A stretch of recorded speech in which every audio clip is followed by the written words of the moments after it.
Bonjour à vous toutes et à vous tous. Mon nom est Claude Laferrière, maître Claude Laferrière. Je suis avocat et enseignant en géopolitique. Je fais cette vidéo dans une perspective d'éducation populaire. Je n'attends aucun mandat ni aucune considération de quelque nature que ce soit. Le titre de la vidéo d'aujourd'hui, les changements climatiques et la géologie. Voici. Lorsqu'on écoute les médias ou lorsque les médias, les mainstream médias nous envahissent et qu'on nous parle des changements climatiques, on aborde la question des GES, on aborde la question de la taxation, de la taxe carbone. En fait, on politise le débat et on oublie certaines données scientifiques. Et c'est la raison pour laquelle le titre de la vidéo d'aujourd'hui, c'est bien les changements climatiques et la géologie. Je ne suis pas un spécialiste de la géologie, je ne suis pas un géologue. J'ai une formation en philosophie, un baccalauréat, une maîtrise en philosophie de l'Université de Montréal, une scolarité de doctorat de l'Université Laval, toujours en philosophie. Je me suis beaucoup intéressé à la philosophie des sciences et à l'épistémologie. J'ai un baccalauréat en droit et une maîtrise en droit de l'Université de Montréal. J'ai étudié aussi le droit à l'Université McGill. Et j'ai une maîtrise en droit de l'Université de Georgetown aux États-Unis. Voici, je reviens sur le sujet. La géologie, c'est la science de la Terre. Cette science de la Terre nous apprend beaucoup sur les changements climatiques, sur les changements de climat au fil des âges qui ont laissé des traces dans l'écorce terrestre. Et il y a deux spécialités de la géologie qui nous intéressent particulièrement, c'est la stratigraphie, n'est-ce pas, ces strates de terre que l'on voit, de sol, dis-je, de roches que l'on voit dans les carrières commerciales, la carrière Miron, l'ancienne carrière Miron à Montréal, la carrière Lagacé à Laval, qui se trouve derrière le palais de justice de Laval. On peut y voir différentes couches, différentes traces de sol, de roches, de sédiments. Et c'est par l'analyse de ces couches de roches et de sédiments qu'on peut se faire une idée de ce qu'étaient les climats il y a de ça 100 000 ans, 1 million d'années. Et voilà, et ça nous donne en quelque sorte un indice objectif qui n'est pas du tout politique sur ce qu'était le climat il y a de ça très longtemps.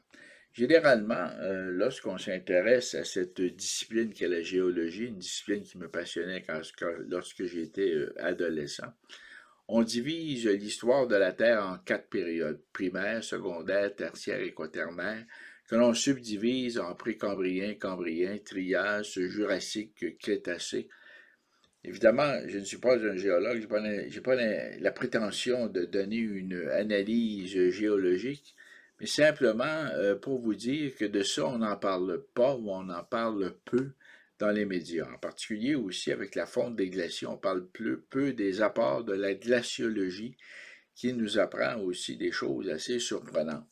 Comme par exemple, par rapport à l'histoire de la Terre, généralement, je vous dirais que, par exemple, le Sahara a déjà été une jungle, par exemple qu'il y avait ici au Québec, le fleuve Saint-Laurent avait un découpage géologique, géomorphologique tout à fait différent. On parlait même d'une mer, la mer. Et je ne vais pas entrer trop dans les détails techniques, mais simplement pour vous dire que la géologie nous apprend, par exemple, qu'il y a eu des changements climatiques qui ont amené la disparition des dinosaures et des animaux préhistoriques, évidemment, ce qui va donner lieu à une discipline, je vous dirais une discipline, une spécialité de la géologie qu'on va appeler la paléontologie.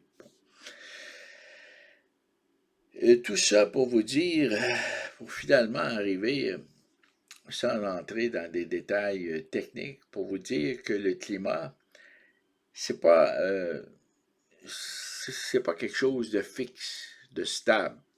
À travers l'histoire de la Terre, il y a eu auparavant des changements climatiques. Le climat répond à euh,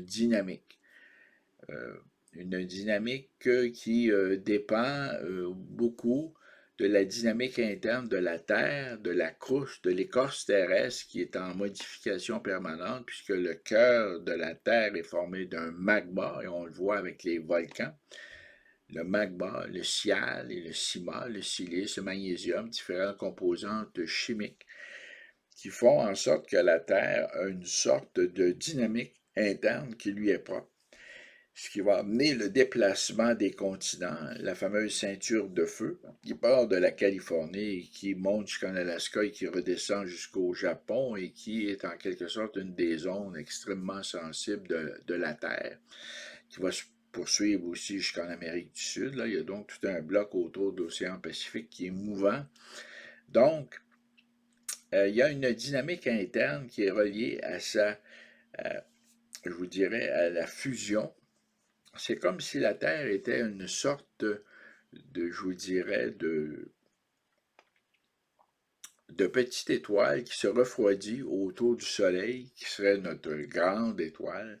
En fait, la planète Terre serait en quelque sorte un élément en train de se refroidir graduellement en tournant autour du Soleil. Là, je ne vais pas vous donner un cours d'astronomie non plus, là, mais il y a aussi un autre facteur important, une dynamique externe à la Terre qui fait en sorte que le climat peut être amené à bouger et n'est pas stable, puisque la Terre n'est pas dans une bulle fermée. Au contraire, dans le cosmos, il y a toutes sortes de particules qui circulent, toutes sortes de corps planétaires, des météores, des comètes, etc. Et toutes sortes de corps d'astéroïdes, ainsi de suite. Donc, pensez les changements climatiques dans une perspective où les climats seraient fixes. Autrement dit, il y a des changements climatiques parce que dans l'esprit de certains scientifiques qui ont une vocation politique, le climat devrait être stable, devrait être toujours le même. Or, ça, c'est faux.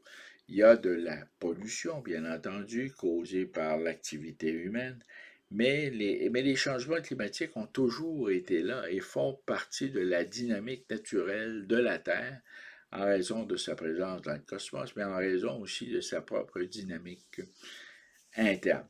Je vous invite à consulter Google ou encore à vous procurer un bon livre de géologie sur le site de Indigo, par exemple. Le comprenez bien, là, je ne fais pas de la commandite pour Indigo, mais c'est probablement un des meilleurs sites au Canada pour se procurer des livres. Donc, vous pouvez ou simplement sur Google avoir énormément de matière sur l'histoire de la Terre, la stratigraphie, la glaciologie, euh, ou encore History of Planet Earth. Et vous allez trouver énormément d'informations complémentaires et qui vont venir temporiser le climat de panique qu'on veut créer autour des changements climatiques dans le contexte, bien entendu, de l'Internet et de l'instantanéité. N'est-ce pas? On ne vit plus à l'époque du temps décalé comme il y a 40 ou 50 ans. Maintenant, tout ça, c'est en temps réel, en temps sans décalage. Et il faut maintenir, je pense, une attitude un peu froide par rapport à tout ce qu'on peut entendre dans les médias et faire une recherche un peu approfondie pour, en quelque sorte, calmer le jeu. Donc, c'était tout pour aujourd'hui. Je vous invite à aimer ou à ne pas aimer, à commenter, à partager et on se revoit pour une prochaine vidéo. Nous sommes le 20 janvier 2023 et je vous souhaite à toutes et à tous une excellente journée.